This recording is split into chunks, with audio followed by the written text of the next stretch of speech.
بسم الله الرحمن الرحيم إن الحمد لله نحمده ونستعينه ونستغفره ونعوذ بالله من شرور أنفسنا ومن سيئات أعمالنا من يهده الله فلا مضل له ومن يضلل فلا هادي له وأشهد أن لا إله إلا الله وحده لا شريك له وأشهد أن محمدا عبده ورسوله وصفيه من خلقه وخليله أدى الأمانة وبلغ الرسالة وجاهد في الله حق جهاده حتى أتاه اليقين فاللهم صل وسلم وزد وبارك على نبينا محمد وعلى آله وصحبه أجمعين أما بعد اللهم لا سهل إلا ما جعلته سهلا وأنت تجعل الحزن إذا شئت سهلا فسهل أمورنا برحمتك يا أرحم الراحمين أيها الإخوة الكرام. Le cours d'aujourd'hui, Inch'Allah Ta'ala, sera au sujet de la risala de l'imam Muhammad ibn Idris al-Shafi'i, rahimahullah ta'ala, rahmatan wasi'a. Donc après avoir terminé les trois grandes étapes qui est usul al-fiqh a rencontré chez Ahl Sunnah wal Jama'a, nous traiterons aujourd'hui, Inch'Allah, du premier des quatre grands ouvrages connus chez Ahl Sunnah dans usul al-fiqh, qui est la risala de l'imam Muhammad ibn Idris al-Shafi'i. Et les quatre ouvrages que nous allons voir, Inch'Allah, seront la risala de l'imam al-Shafi'i, le deuxième, Al-Faqih ou Al-Mutafaqih de Al-Khatib Al-Baghdadi, rahmatullahi alayh. La troisième, Rawdatul Nadhir wa Junnatul Munadhir de l'imam Ibn Qudama Al-Maqdi, rahimahullah. Et le dernier de ces ouvrages est Sharh Al-Kawkab Al-Munir de Ibn Najjar Al-Futuhi. En ce qui est de la risala de l'imam Al-Shafi'i, jusque-là, ayyuha al-ikhwatul kiram, nous n'avons pas encore traité de la vie et d'une biographie, une sira mujaza de l'imam al-Shafi'i, donc ce que nous allons faire dès lors. Son nom était Abu Abdillah Muhammad ibn Idris al-Qurashi al-Shafi'i, rahmatullahi alayh. Il était donc issu de la tribu de Quraysh. L'imam du madhab connu sous le nom du madhab de al-Shafi'i. L'unanimité s'est accordée sur son intégrité, qu'il est un fiqa, son autorité religieuse, al-imama, et sa droiture de conduite, husnu sira. Donc l'unanimité s'est accordée sur son intégrité, rahimahullah, sur son autorité religieuse, son al-imama, et sa droiture de conduite, husnu siratihi, rahmatullahi alayhi. Il est à l'origine de nombreux poèmes. Rahimahullah, et a composé comme livre, entre autres, Kitab Il est né en 150 de l'Hijra al-Nabawiyya, ala sahibiha afdalu salati wa ahsanu taslim, et décéda en l'an 204 de l'Hijra al-Nabawiyya, à l'âge de 54 ans. Voir Tahdhib al-Asma'i wal-Lughat de l'imam al-Nawawi, rahmatullahi alayh. Donc l'imam Shafi'i a composé la risala. Et l'imam Shafi'i a composé la risala à deux reprises, ce qui explique la raison pour laquelle les savants le comptent la risala à deux reprises dans l'index de ses œuvres. C'est-à-dire lorsque les savants vont citer les œuvres de l'imam Shafi'i, rahimahullah, Muhammad ibn Idris, ils vont mentionner la risala à deux reprises. La première, ce qu'ils appellent Al-Risalatul Qadima, l'ancienne Risala. Et la seconde qu'ils nomment Al-Risalatul Jadida, la Risala récente. Al-Risalatul Jadida, la nouvelle Risala ou la Risala récente. En ce qui est de la Risala Al-Qadima, de l'ancienne Risala, le plus apparent est qu'elle fut composée à Bagdad, en réponse à la requête de Abdurrahman ibn Mahdi, imam min Sunnah, Abdurrahman ibn Mahdi, lorsque ce dernier a demandé à l'imam Shafi'i d'écrire un livre faisant l'exposé des points suivants. Le premier, Shara'itul istidlal bil Qur'an was sunnati wal ijma' wal qiyas, les conditions à respecter et qui doivent être réunies pour qu'une personne puisse argumenter correctement et convenablement avec le Coran, le livre d'Allah, tabaraka wa ta'ala, la sunna du messager sallallahu alayhi wa sallam, al-ijma', le consensus de la umma, et le qiyas, le raisonnement par analogie. Je répète, la première chose que Abdurrahman ibn Mahdi, rahmatullahi alayhi, a demandé à l'imam Shafi'i d'exposer était shara'itu l'istidlal bil Qur'an wa sunnati wal ijma' wal qiyas. Les conditions à respecter et devant être remplies pour argumenter convenablement et correctement avec le Coran, c'est-à-dire sur base du Coran, la sunna, l'ijma', le consensus et le qiyas. La deuxième chose que l'imam Abdurrahman ibn Mahdi rahmatullahi alayhi a demandé à l'imam Shafi'i rahimahullah d'exposer était bayan al-nasikh wal mansukh, était d'exposer la réalité de l'abrogeant, le nasr, et les conditions pour qu'un texte soit considéré comme étant abrogeant, et l'abrogé al-mansour, le texte qui a subi l'abrogation, les conditions pour qu'on puisse dire qu'un texte a subi l'abrogation, et qu'est-ce que l'abrogation, qu'est-ce que le nasr. Donc Abdurrahman ibn Mahdi a demandé à l'imam Shafi'i d'exposer ce point-là aussi. Thalithan maratibul umumi wal khusus, le degré de la globalité et de la spécificité, ce qu'on va voir Inch'Allah par après. Maintenant on a parlé ayyuha al-ikhwatul kiram de l'imam Abdurrahman ibn Mahdi. L'imam Abdurrahman ibn Mahdi, mais qui est cet imam min a'immati ahli sunnati wal jama'a? Son nom ayyuha al-ikhwa hafizakumullah wa ra'akum était Abdurrahman ibn Mahdi ibn Hassan, fils de Hassan, ibn Abdurrahman, fils de Abdurrahman, Abu Sa'id al-Anbari, sa kunya était Abu Sa'id al-Anbari, rahimahullah ta'ala. Il a assisté aux séances de hadith des imams Sufyan al-Thawri, wa Malik, wa Sufyan ibn Uyayna, Il a assisté aux séances de hadith dans lesquelles ces imams citaient les hadiths du prophète sallallahu alayhi wa sallam. Il a donc entendu le hadith, Sami'a al-hadith min ha'ulai al-a'lam. Il a entendu le hadith de ces grandes personnalités qui étaient Sufyan al-Thawri, Malik ibn Anas et Sufyan ibn Uyayna. Parmi les plus grandes personnalités qui rapportèrent les hadiths de l'imam Abdurrahman ibn Mahdi, il y eut l'imam Abdullah ibn Mubarak, qui est connu pour sa fameuse poésie qu'il a envoyée par sa fameuse lettre qu'il a envoyée à Abid al-Haramain, al-Fudayl ibn Iyad, rahimahullah ta'ala, lorsqu'il lui a dit Ya Abid al-Haramain, لو أبصرتنا لأنك في العبادة تلعب. Ô toi adorateur et ascète des deux lieux saints, si tu nous avais observés, tu aurais su que dans ton adoration tu ne fais qu'en fait que t'amuser. Jusqu'à la fin de la lettre qu'il a envoyée à Al-Fudayl ibn Iyad. Al-Fudayl ibn Iyad était un imam min a'immati ahl sunnah aussi, et il est le père de Ali ibn al-Fudayl ibn Iyad, qui est mort en écoutant le Coran, ayyuha al-ikhwa. Donc je vous laisse imaginer qui était Ali ibn al-Fudayl ibn Iyad.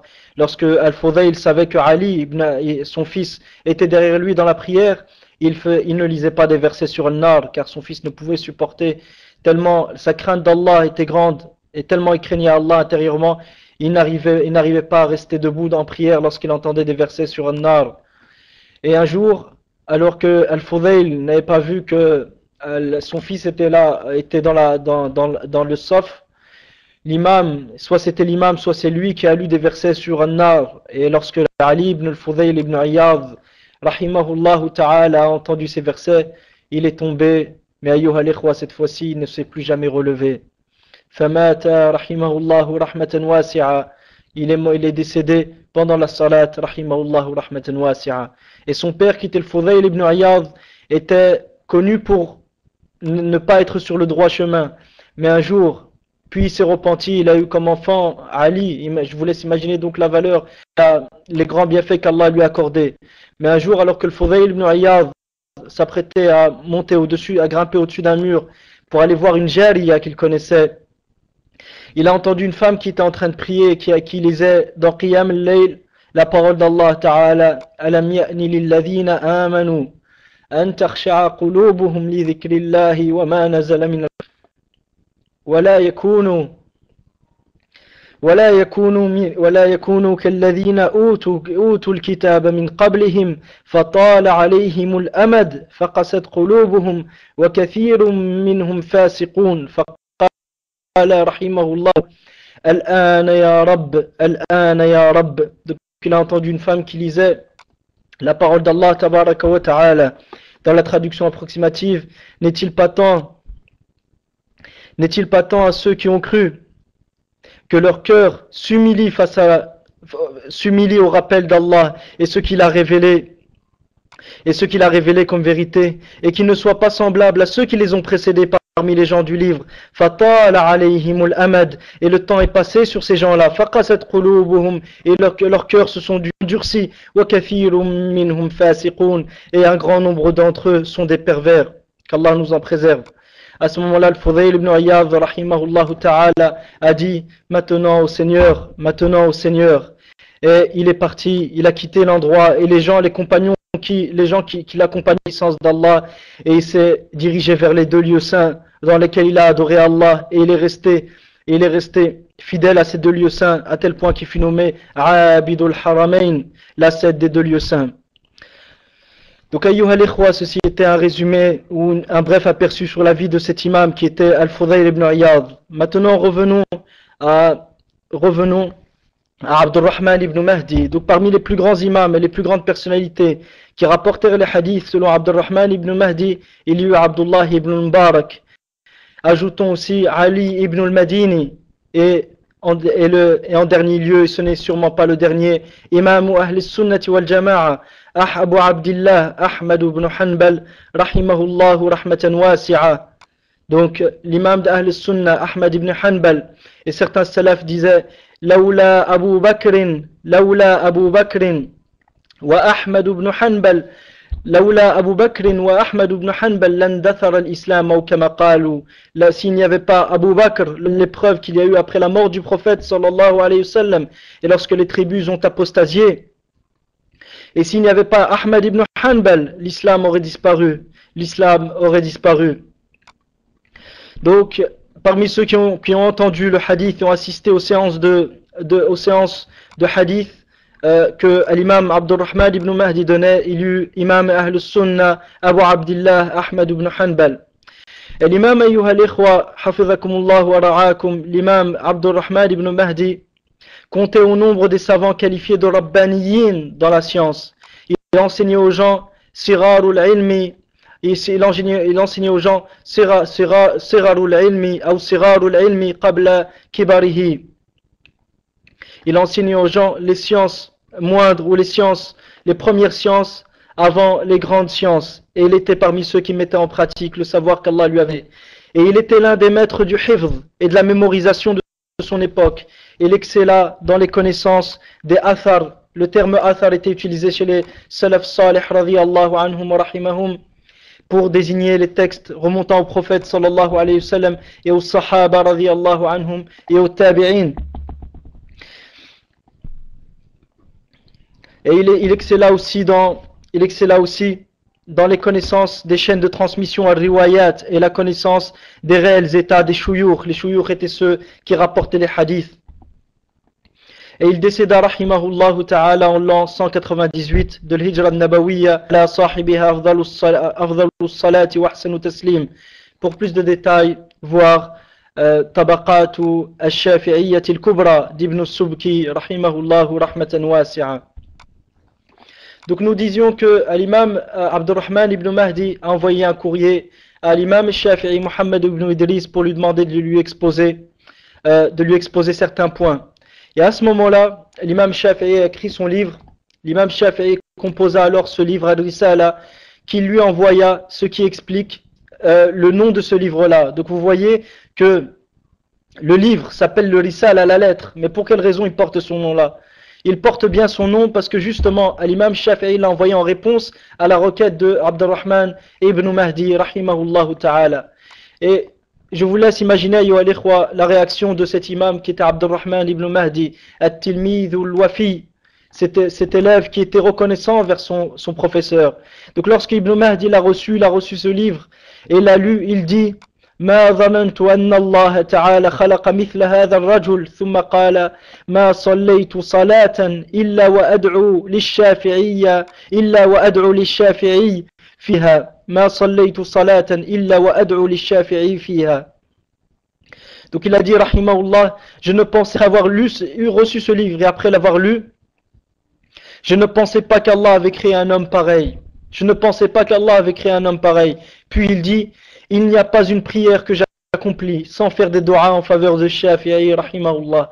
Il n'y a pas une prière que j'accomplis si ce n'est que je fais sans faire de doigts en faveur de l'imam al-Shafi'i. Pour plus de détails, revoir Manaqib al-Shafi'i de Fakhruddin al-Razi et de même al-Tahdhib de Nawawi rahimahullah ta'ala. Et de là, ayyuha al-ikhwa, on fait une parenthèse sur l'importance de la reconnaissance envers le muallim. Celui qui t'a appris le khair, tu te dois d'être reconnaissant. Certains salaf salih radiyallahu anhum wa rahimahum, lorsqu'ils allaient pour assister à un cours de l'un de leurs mashayikh, ils donnaient une sadaqa sur la route et ils disaient Allahumma barik li fi ilmi shaykhi wastur aibahu anni. Ya Allah, accorde-moi le baraka dans la science de mon cheikh et cache ses défauts et voile ses défauts à mes yeux. Ya Allah, accorde-moi la baraka dans la science de mon cheikh et voile et cache ses défauts à mes yeux. Et ceci après avoir donné une sadaqa. Imaginez, ayyuha al-ikhwa, comment était le comportement de ces gens. Et c'est pour cela qu'Allah Azza wa Jalla a autant béni dans les générations précédentes. Et c'est ce qui manque malheureusement aujourd'hui. Qu'Allah nous en préserve. Puis ayyuha al-ikhwa, sachez que parmi ceux qui ont traité du travail de l'imam Shafi'i, il y a eu Fakhruddin al-Razi, qui a écrit un livre qui s'appelle Manaqib al-Shafi'i, les vertus de l'imam Shafi'i. Il dit, lorsque Shafi'i s'est rendu en Égypte, Tahharallahu min anjas ahli ar-ridda. Lorsque l'imam Shafi'i, ça ce n'est pas les paroles de Razi, c'est une dua simplement. Lorsque Shafi'i s'est rendu en Égypte, qu'Allah la purifie de l'impureté qu'Allah la purifie des apostats. Lorsque Shafi'i s'est rendu en Égypte, il composa à nouveau la risala. Et aussi bien la première que la seconde comporte une science abondante. Donc lorsque Shafi'i s'est rendu en Égypte, il a composé à nouveau la risala qu'il avait écrit auparavant pour répondre à Abdurrahman ibn Mahdi. Et aussi bien la première risala que la seconde comporte une science abondante. Il comporte une science abondante. Maintenant, ayyuha al-ikhwa, hafizakumullah, on a parlé de Fakhruddin al-Razi. Mais qui est Fakhruddin al-Razi? Son nom était Muhammad ibn Omar ibn al-Hussein, Muhammad fils de Omar, fils de al-Hussein al-Qurashi, connu sous le nom de Ibn al-Khatib al-Ray. Sa kunya était Abu Abdillah, son laqab était Fakhruddin. Il était shafi'i de madhab, un exégète et mutakallim. Le mutakallim, nous avons vu auparavant qui était le mutakallimin. Et nous en traiterons plus profondément par après, Inch'Allah ta'ala. C'était un mufassir et un mutakallim. Il composa Mafatihul Ghaibi et de même Ta'sis ou Taqdis et son fameux livre dans Usul al-Fiqh, Al-Mahsul fi Usul al-Fiqh. Il décéda en l'an 606 de l'Hijra. Voire pour plus de détails, Tabaqat al-Shafi'iyyat al-Kubra de Ibn al-Subki et Al-Bidaya wa al-Nihaya de Imaduddin al-Imad Ibn Kathir rahimahullah. Donc, nous avons vu qui était Fakhruddin al-Razi. Parmi ceux de même qui ont parlé de ce travail de l'imam Shafi'i, de la Risala et de la différence entre la Risala, l'ancienne Risala et la nouvelle, il y eut Alim al-Sheikh al-Allama Ahmad Shakir rahimahullah ta'ala. Ahmed Shakir, qui est Ahmed Shakir ayyuha al-ikhwa? Ahmed Shakir se nomme Ahmed Muhammad Shakir ibn Ahmed ibn Abd al-Qadir, donc fils de Ahmed, fils de Abd al-Qadir, issu de la famille Aboul Uliya. Son origine remonte au petit-fils du prophète sallallahu alayhi wa sallam, Al-Hussein ibn Ali. Asallallahu azza wa jal ayansura hafid al-Hussein. Éminent savant dans le hadith et le tafsir. Il était un éminent savant dans le hadith et le tafsir. Donc il était aussi d'origine égyptienne, rahimahullah rahmatan wasi'a.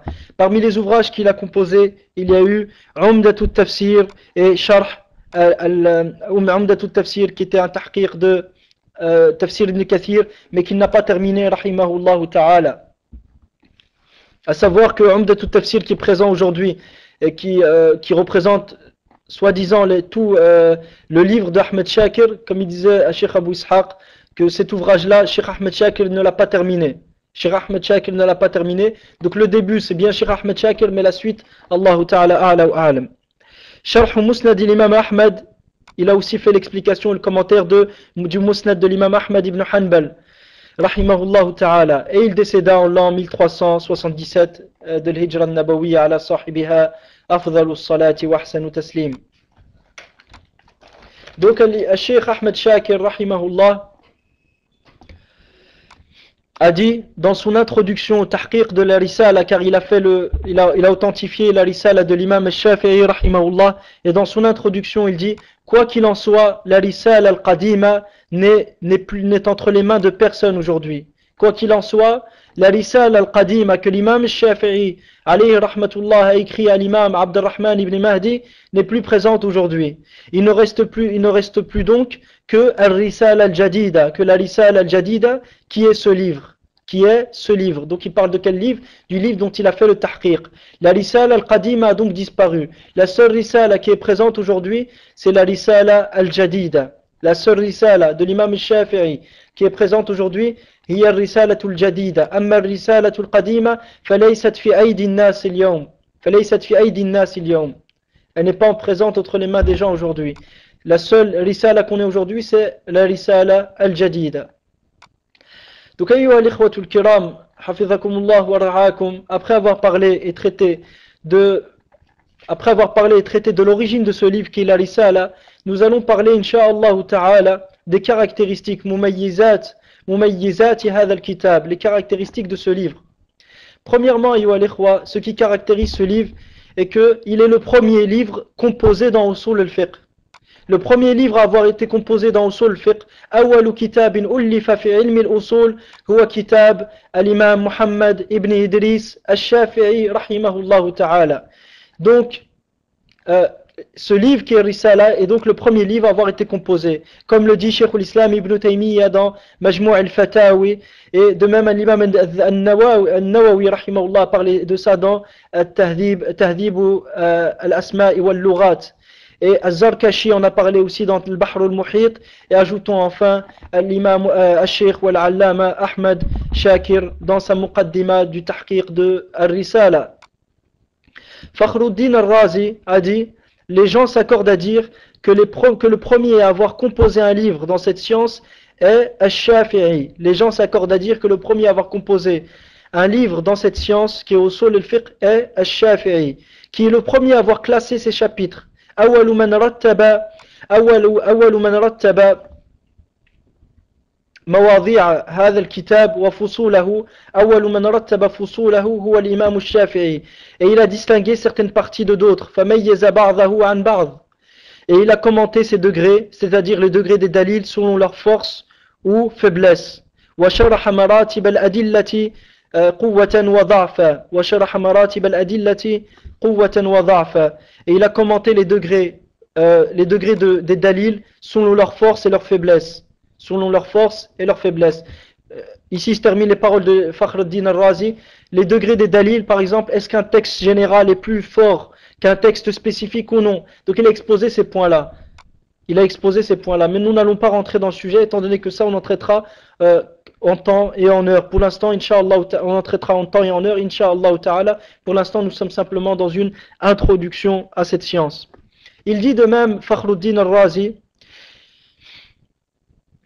et même si les gens, après l'imam Shafi'i, ont écrit, et ce, en grande quantité, dans la science de Usul al-Fiqh, il n'en demeure que tous, sans exception, sont dans le besoin de l'œuvre de l'imam Shafi'i.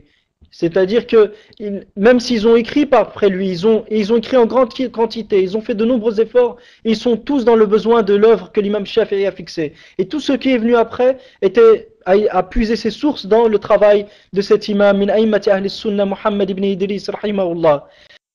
car il est le premier à avoir ouvert cette porte, et nul doute que la prédominance revient de droit au premier. Et car il est le premier à avoir ouvert cette porte, et nul doute que la prédominance revient de droit au premier. فَالسَّبَقُوا لِمَنْ سَبَقَ فَالسَّبَقُوا لِمَنْ سَبَقَ. Donc, car il est le premier à avoir ouvert cette porte, et nul doute que la prédominance revient de droit au premier.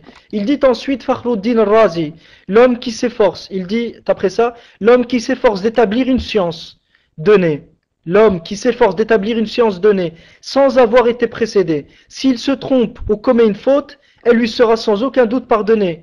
Comment le contraire serait-il possible? C'est-à-dire comment il ne pourrait pas y avoir d'erreur dans ce travail-là, alors qu'Allah Ta'ala nous dit وَلَوْ كَانَ مِنْ عِنْدِ غَيْرِ اللَّهِ لَوَجَدُوا فِيهِ اخْتِلَافًا كَثِيرًا. Et s'il provenait de d'autres qu'Allah, ils y auraient trouvé d'énormes contradictions. Et s'il provenait de d'autres qu'Allah, ils y auraient trouvé d'énormes contradictions. Ce qui prouve donc que tout ce dont l'origine vient de la création ne saurait être dénudé de contradictions. Ce qui prouve donc que tout ce dont l'origine vient des créatures, de la création, ne pourrait être dénudé de contradictions. Il y aura forcément des erreurs dedans. Et le fadil, l'homme honorable sera celui dont les erreurs peuvent être dénombrées. Et l'homme honorable sera celui dont les erreurs peuvent être comptées. Il n'est pas demandé à quelqu'un de ne jamais faire d'erreur. Mais si tu arrives déjà à compter les erreurs d'une personne, dis déjà Alhamdulillah. Car les erreurs de d'autres il est impossible de les dénombrer. Donc si on arrive à compter les erreurs d'une personne, c'est que cette personne était quelqu'un d'honorable. Mais lui demander d'être parfait, de ne jamais se tromper, c'est impossible. Donc je répète les paroles de Fakhruddin al-Razi vu leur importance. Il dit, l'homme qui s'efforce d'établir une science donnée sans avoir été précédé, s'il se trompe ou commet une faute, elle lui sera sans aucun doute pardonnée. Comment le contraire serait-il possible alors qu'Allah Ta'ala nous dit وَلَوْ كَانَ مِنْ عِنْدِ غَيْرِ اللَّهِ لَوَجَدُوا فِيهِ اخْتِلَافًا كَثِيرًا. Et s'il provenait de d'autres qu'Allah, ils y auraient trouvé d'énormes contradictions.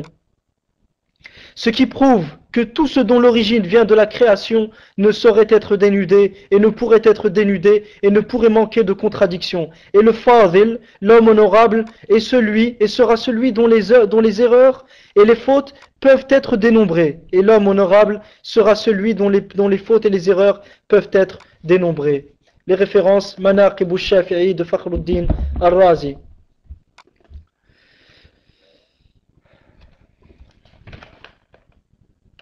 La deuxième chose qui distingue ce livre, la deuxième chose qui distingue et qui caractérise ce livre, est que l'imam Shafi'i a rédigé la risala. L'imam Shafi'i a rédigé la risala, ce qui est affirmé, a revu et rédigé la risala, c'est-à-dire il a corrigé certaines choses, il a revu certaines choses qu'il avait déjà écrites auparavant. Ce qui est affirmé par le fait qu'il les composait à nouveau. Comme le dit le cheikh Ahmed Shakir, rahimahullah ta'ala, il dit Wal-Zahir, le plus apparent selon ma considération, est qu'il, c'est-à-dire l'imam Shafi'i, composa une nouvelle fois Kitab al-Risala, après avoir écrit la majorité de ses livres présents dans Donc l'imam Shafi'i, il a écrit un grand nombre de livres, puis il est revenu à la Risala qu'il a revu et qu'il a parfait. Ce qui m'a poussé à avancer cette théorie, donc l'imam Cheikh Ahmed Shakir, ce qui m'a poussé à avancer cette théorie est qu'il a souvent fait allusion dans la Risala de certains passages qu'il a écrits dans le Donc là, dans la Risala al-Jadida qui est entre nos mains aujourd'hui, l'imam Shafi'i fait souvent référence à des passages qui se trouvent dans le Or, le a été écrit bien après la Risala al-Qadima, donc ce qui montre que l'imam Shafi'i a revu sa Risala, son écrit, et il y a ajouté des choses, il a revu le contenu, et il a laissé ce qu'il considérait être le plus juste par après. Les références, voire le muqaddima de At-Tahqiq, de l'authentification de la Risala par Ahmed Shakir. L'imam Shafi'i rahimahullah a dit, tout hadith que j'ai écrit accompagné d'un sanad, interrompu, munqati', je l'ai entendu avant ça accompagné d'un sanad complet, muttasil. Je l'ai entendu avant ça accompagné d'un sanad muttasil, c'est-à-dire qui remonte jusqu'au prophète sallallahu alayhi wa sallam sans être interrompu. Où ce hadith que j'ai cité, munqati', possède une grande réputation l'ayant entendu, une grande réputation. Et je l'ai entendu de ceux qui me le rapportèrent, qui eux-mêmes le rapportèrent d'un grand nombre de savants qui le connaissent parfaitement, et l'ont aussi rapporté selon un grand nombre de gens de science. Je répète, l'imam Shafi'i disait, tout hadith que j'ai écrit, accompagné d'un sanad, munqati' interrompu, je l'ai entendu avant ça accompagné d'un sanad complet, muttasil, sans qu'il y ait d'interruption. Où ce hadith possède, ou ce hadith donc, que j'ai rapporté munqati' possède une grande réputation, et je l'ai entendu de ceux qui me le rapportèrent, qui eux-mêmes le rapportèrent d'un grand nombre de savants, qui le connaissent parfaitement, et l'ont aussi rapporté selon un grand nombre de gens de science. Mais ce qui m'a empêché de le rapporter comme tel, est que j'ai répugné le fait de citer un hadith que je ne maîtrise pas parfaitement, que j'ai répugné à citer, que je n'ai pas voulu citer un hadith que je ne maîtrise pas parfaitement d'un point de vue de hifz, c'est-à-dire que je ne connais pas parfaitement par cœur. Ajoute à ça que certains de mes livres de hadith ne sont plus en ma possession aujourd'hui et ne sont pas sous ma main.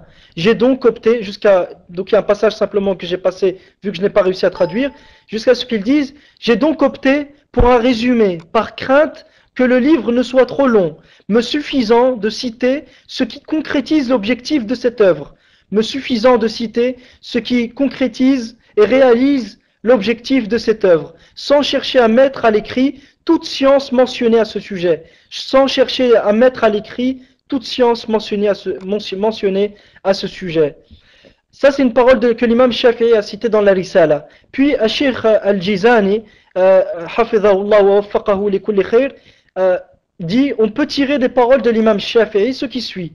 Shafi'i, rahimahullah, n'a cité dans son livre Al-Risala, c'est-à-dire Al-Jadida, que ce qu'il a retenu parfaitement et dont il fut certain de le citer. Il n'a cité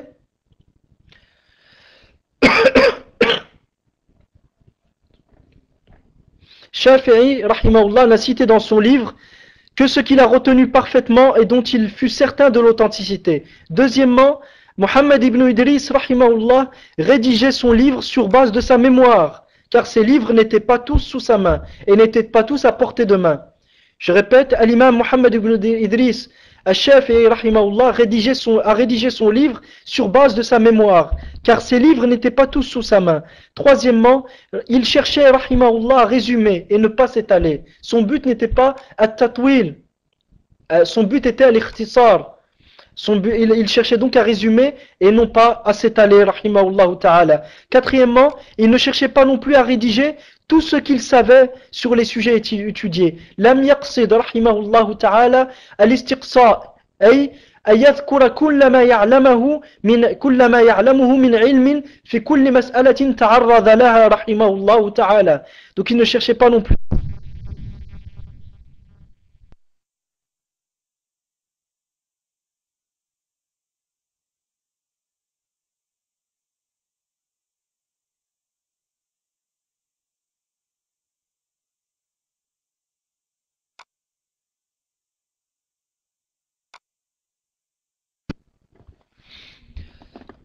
Donc l'imam Shafi'i, rahimahullah, je reprends le troisième point, il cherchait à résumer et ne pas s'étaler. Son but n'était pas de s'étaler. Quatrièmement, il ne cherchait pas non plus à rédiger tout ce qu'il savait sur tous les sujets qui ont été étudiés dans son livre Ar-Risala, rahimahullah, rahmatan wasi'a. Rahimahullahu rahmatan wasi'a. Troisièmement, donc la troisième caractéristique du livre est que le livre Ar-Risala est un ouvrage de hadith, et dans lequel se trouve un nombre important de chaînes de transmission à riwayat, et dans lequel se trouve un nombre important de riwayat, de chaînes de transmission. L'imam Shafi'i a fait mention d'un grand nombre de hadiths accompagnés de leur sanad, de leur chaîne de transmission. Donc aussi bien sanad que isnad, ce sont deux synonymes. As-sanad wal isnad, ce sont deux synonymes et il n'y a pas de différence entre eux.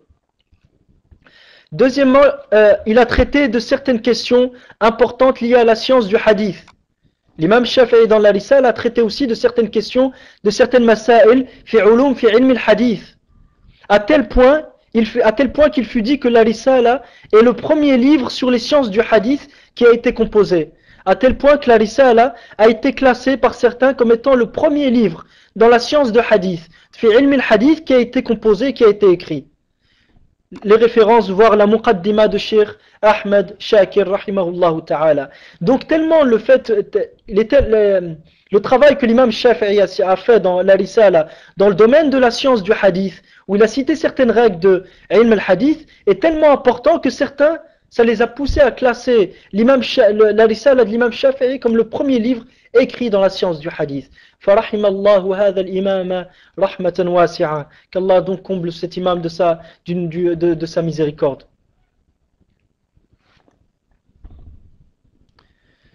Ce livre est une œuvre, quatrièmement, ce qui caractérise ce livre est que ce livre est une œuvre de fiqh et ahkam et statuts légaux, l'ahkam shar'iyya qu'on a déjà exposé auparavant. Car l'imam Shafi'i exposa son avis sur le sens d'un grand nombre de versets et les déductions et ahkam qui peuvent en être extraits. Donc, car l'imam Shafi'i rahimahullah a fait le tafsir d'un grand nombre de versets en mettant la lumière sur les ahkam, les statuts légaux qui peuvent être extraits et déduits de ces versets-là. Donc, la quatrième chose qui caractérise ce livre est que cet ouvrage qui est Risala comporte aussi du fiqh. Il comporte aussi du fiqh.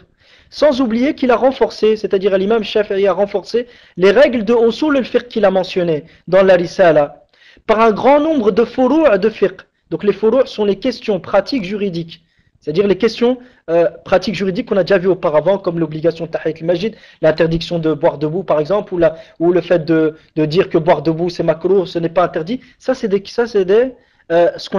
furu' fiqhiyya, ça. Ce qu'on appelle des furu' fiqhiyya, des questions pratiques juridiques.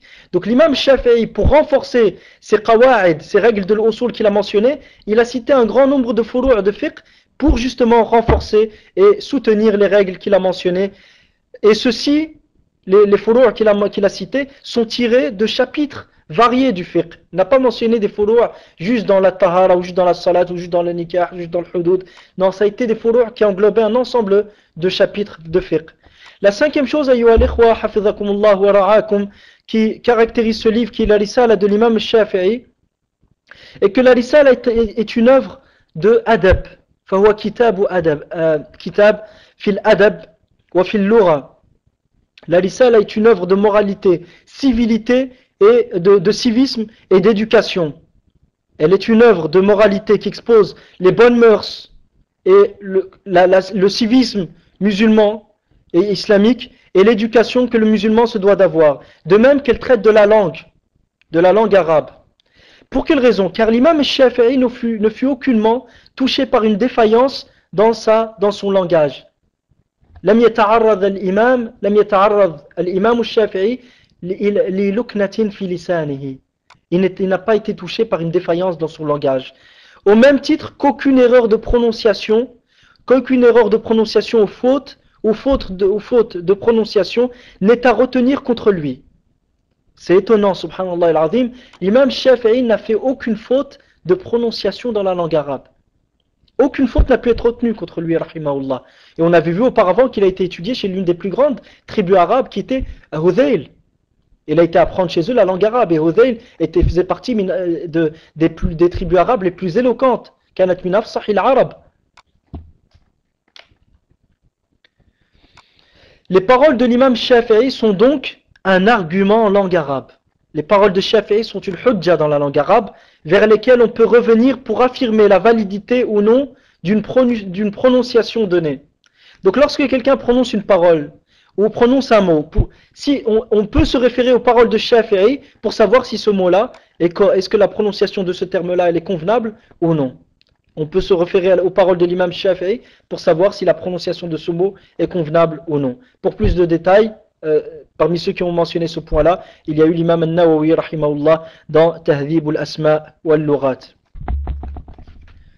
Et sixièmement et dernièrement, ayyuha al-kiram, hafidhakumullah wa ra'akum, c'est que l'imam Shafi'i, ce qui caractérise ce livre, est que l'imam Shafi'i a ordonné en général son livre sous forme de dialogue.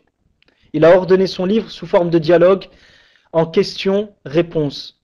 Il a ordonné son livre sous forme de dialogue en question-réponse. Exemple, certaines fois il dit وَقَالَ لِي قَائِلٌ, une personne m'a dit ما دليلكم ما هي حجتكم في القياس وتركه في القياس وتركه.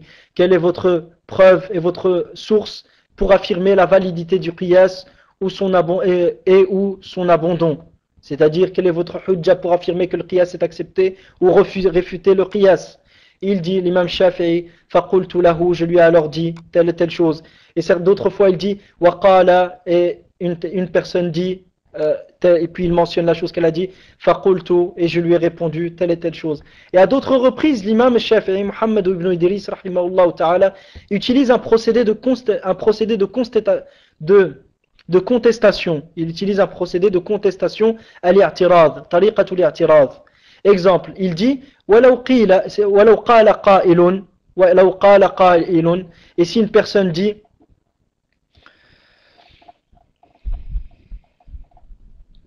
il dit فَإِنْ قَالَ قَائِلٌ, pas وَلَوْ قَالَ قَائِلٌ, il dit فَإِنْ قَالَ قَائِلٌ, si une personne dit telle et telle chose, قُلْنَا, nous lui répondrons, nous lui dirons alors telle et telle chose. Si maintenant فَإِنْ قِيلَ كَذَا وَكَذَا قِيلَ لَهُ كَذَا وَكَذَا, si maintenant il est dit telle et telle chose, il sera alors dit ce qui suit. Et puis il cite la parole. Donc il a aussi organisé et ordonné son livre sous forme de dialogue, ce qui le distingue des autres ouvrages. Et de même, donc ces dialogues-là, soit c'était des questions-réponses, soit certaines fois c'était sous forme de contestation. Imagine, tu développes ta aqida, tu développes ce à quoi tu crois. Donc le terme aqida ici était d'un point de vue linguistique. Tu développes ce à quoi tu crois, puis tu vois les contestations qui peuvent être faites. Donc tu prévois déjà ces contestations-là. Si quelqu'un dit telle et telle chose, il lui sera répondu telle et telle chose. Si quelqu'un dit telle et telle chose, il lui sera répondu telle et telle chose. Et il n'y a pas de doute que ce procédé est plus à même d'attirer l'attention du lecteur et il est plus à même de parfaire l'exposé qui va être fait. Et avant de terminer, ayyuha al-ikhwa al-kiram, barakallahu fikum pour votre présence. Avant de terminer, Inch'Allah ta'ala, nous allons citer ce que nous avons déjà mentionné auparavant, les masadir, les références de cet ouvrage-là. Les références de cet ouvrage-là, qui est la risala de l'imam al-Shafi'i. Donc nous avions vu ça auparavant dans l'un des premiers cours. Donc les références, من خلال النظر في كتاب الرسالة يمكن الوقوف على مصادر الإمام الشافعي التي استقى منها مادة الكتاب وذلك على النحو الآتي. أولا الآيات القرآنية الكريمة، ثانيا الأحاديث النبوية الشريفة، ثالثا عمل الصحابة، رابعا أقوال التابعين، خامسا إجماع أهل العلم، سادسا لغة العرب، سابعا أقوال بعض أهل العلم.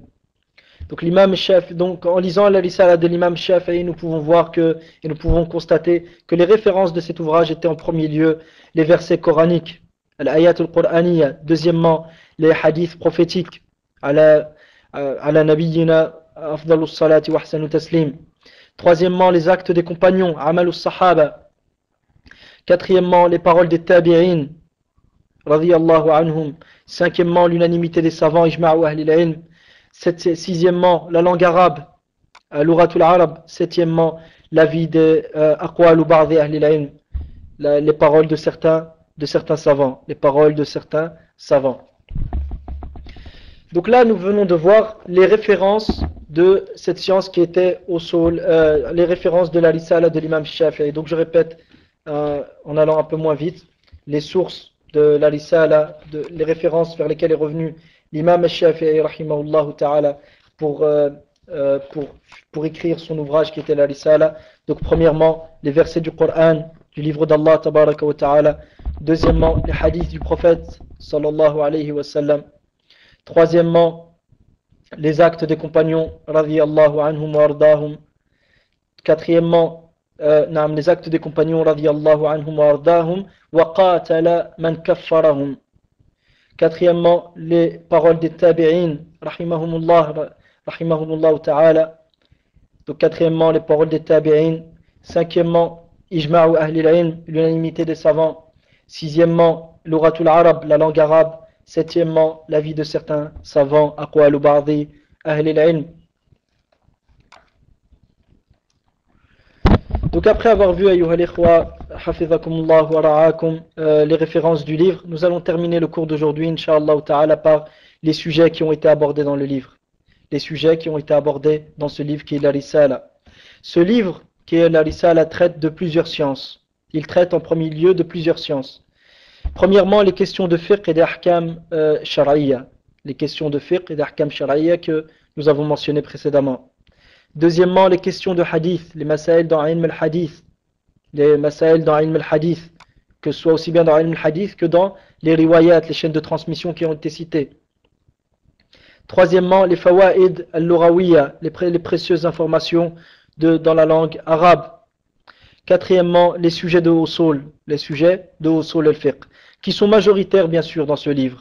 Bien plus, usul al-fiqh est l'objectif principal de la composition de cet ouvrage qui est la Risala. Le reste que nous avons mentionné, tels que les questions de fiqh et d'ahkam, comme nous avons vu précédemment, ils ont été cités pour renforcer les qawa'id de l'usul majoritairement. Et aussi les sciences, les riwayat qui ont été mentionnées, la science du hadith qui a été mentionnée. Tout ça, c'est pour renforcer justement usul al-fiqh. Donc le reste n'étant mentionné que successivement à ce ilm qui est usul al-fiqh. Et il est possible de classer les sujets liés à usul al-fiqh comme ce qui suit. Donc les sujets qui ont été qui sont liés à la science de usul al-fiqh et qui ont été traités dans le livre de l'imam Shafi'i rahimahullah ta'ala peuvent être classés comme tels. Premièrement, hujjiyatu sunnati umuman wa hujjiyatu khabar al-wahid khususan.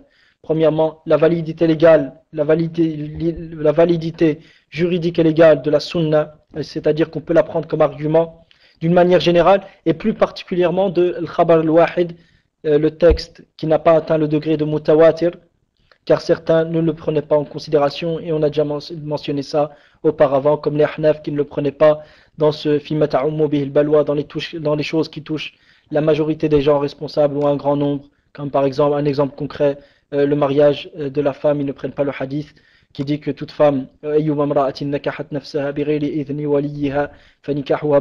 toute femme qui se marie sans l'autorisation de son tuteur, son mariage est invalide. Bien que le hadith il est dans le Bukhari, le hadith est selon eux est un hadith ahad, donc ils ne le prennent pas car ça touche un grand nombre de gens et que tout le monde se marie. Et comment le prophète sallallahu alayhi wa sallam ne le dit qu'à une personne, donc ils ont dit c'est pas possible, donc ils n'ont pas pris en compte ce hadith. Donc l'imam Shafi'i, parmi son travail, c'est d'exposer que le hadith et l'ahad, il est pris en compte dans toute chose. Il est pris en compte dans toute chose. Deuxièmement, parmi les sujets qui ont été abordés dans ce livre, bayanu manzilati sunnati min al-kitab wa manzilatu l'ijma'i wal qiyas. Donc l'exposé de la place de la sunna par rapport au livre d'Allah tabaraka wa ta'ala et la place de même du consensus et du qiyas dans la religion. Rabi'an an-nasikh wal mansukh. Il a de même exposé la question de l'abrogeant et de l'abrogé. Khamisan sifatun nahi, les caractéristiques de l'interdiction prophétique, les interdictions que le prophète sallallahu alayhi wa sallam cite, comment les reconnaît-on et quel caractère ont-elles. Sixièmement, al-mujmal wal mubayyan wal 'am wal khas. Al-mujmal, c'est le texte qui est vague. Al-mubayyan, c'est le texte qui a je préfère laisser ça inshallah pour lorsqu'on va y arriver. Al-mujmal wal mubayyan sont deux hal, deux situations et deux états des textes. On verra ça par après inshallah ta'ala. Wal 'am wal khas est le texte général et le texte spécifique. L'imam Shafi'i a aussi exposé ce point-là. Wal sabi'an al-ijtihad, l'effort d'interprétation. Septièmement, l'effort d'interprétation. L'imam Shafi'i rahimahullah s'est efforcé d'exposer ce point-là. Et les conditions de l'effort d'interprétation et dans quoi l'effort de l'ijtihad peut être accepté, quelles sont les conditions à respecter. Thaminan ma yajuz min al-ikhtilafi wa ma la yajuz. Huitièmement, les divergences qui sont acceptées et les divergences qui ne sont pas acceptées. L'imam Shafi'i a aussi exposé rahimahullah ce point-là. Tasi'an wa akhiran الأحاديث التي ظاهرها التعارض ووجه التوفيق بينها العلل في الأحاديث. Donc les hadiths, les textes prophétiques qui en apparence s'opposent et comment joindre entre ces textes-là. Donc il a traité de ce point-là, et il a aussi traité de ce qu'on appelle al-ilalu fil ahadith, les causes minutieuses qui affectent l'authenticité des hadiths. Les causes minutieuses qui affectent l'authenticité du hadith et remettent en question l'authenticité des hadiths. Donc l'imam Shafi'i rahimahullah a traité de ça aussi dans son livre الرسالة. هذا مجمل الموضوعات الأصولية في كتاب الرسالة والملاحظ أن الإمام الشافعي لم يذكرها بهذا الترتيب. Donc ce qu'on a mentionné est en général les sujets de l'usul qui ont été cités dans le livre Al-Risala, et ce qui est à remarquer et à constater, c'est que l'imam Shafi'i ne les a pas cités dans l'ordre que nous les avons mentionnés. ويمكن معرفة ترتيب الشافعي لهذه الموضوعات بالرجوع إلى كتاب الرسالة. Donc il est possible de savoir comment l'imam Shafi'i a classé ces sujets en revenant bien sûr au livre Al-Risala. رحم الله الإمام الشافعي وبارك الله في الشيخ الجيزاني وبارك الله فيكم أيها الإخوة. Ici se termine إنشاء الله ce cours. أسأل الله عز وجل يجعل هذا الجمع جمعا مباركا، وسألوه تبارك وتعالى يرزقنا علما نافعا، وسألوه جل وعلا أن يجعل أعمالنا كلها صالحة ولوجهه خالصا، وأن لا يجعل فيه لأحد غيره شيئا. Barakallahu fikum. Allah Azza wa Jal de faire que ce rassemblement nous soit profitable fi dunya wal akhirah, fi dinina qabla kullin. Donc je demande à Allah que ce rassemblement nous soit profitable dans ce bas monde et dans l'au-delà, et dans notre religion avant tout. وَسَلُهُ تَبَارَكَ وَتَعَالَى أَن يُطَهِّرَ قُلُوبَنَا مِنَ النِّفَاقِ وَأَعْمَالَنَا مِنَ الرِّيَاءِ وَأَلْسِنَتَنَا مِنَ الْكَذِبِ. Je lui demande Tabaraka wa Ta'ala, nous implorons Allah Tabaraka wa Ta'ala de purifier nos cœurs de l'hypocrisie, nos actes de l'ostentation et nos langues du mensonge. وَأَسْأَلُهُ تَبَارَكَ وَتَعَالَى جَلَّ شَأْنُهُ أن يرزقنا حسن الخاتمة وأن يمن علينا بتوبة قبل الموت, et qui nous accorde un repentir avant la mort, et qui nous accorde une belle fin. Wallahu ta'ala a'la wa a'lam, wa jazakumullahu khairan. فما كان من صواب أيها الإخوة الكرام فمن الله وحده, وما كان من زلل من خطأ أو زلل أو نسيان فمني ومن الشيطان والله ورسوله منه براء. Et tout ce qui a pu être juste dans cet exposé ne vient que d'Allah seul. Toute erreur, oubli ou omission ne vient que de votre frère et du shaitan, et Allah et son messager en sont innocents. وبارك الله فيكم وصلى اللهم على نبينا محمد وعلى آله وصحبه أجمعين والحمد لله رب العالمين.